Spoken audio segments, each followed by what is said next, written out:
Mm. I get this question a lot. Charles, what do you think about magic mushrooms? Well, if you're really curious about psychedelics, the best book I think that's written that's accessible and fair is Michael Pollan's book, How to Change Your Mind.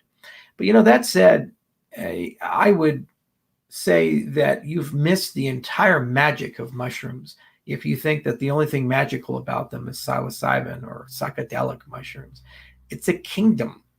There are millions of different species and amazing things floating around in the mushroom world, from cordyceps that they actually infect ants and other creatures and like take over their brains and steer them on autopilot towards their to their hives so that they can spray spores out and kill them, to lion's mane, which can regenerate neurons.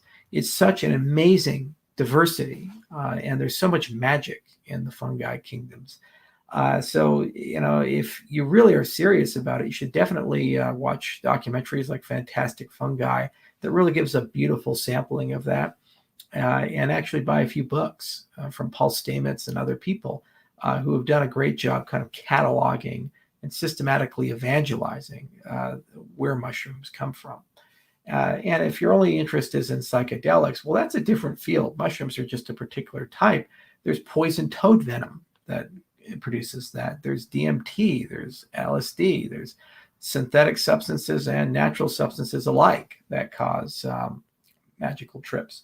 And there's an emerging field of research for entheogens that's pretty special, especially Roland Griffiths over at Johns Hopkins. And so Michael Pollan's book, I think, is a good entry point, but by no means is it the only entry point. And there's some great interviews actually on Lex Friedman's podcast and on the Joe Rogan Experience that talk about this.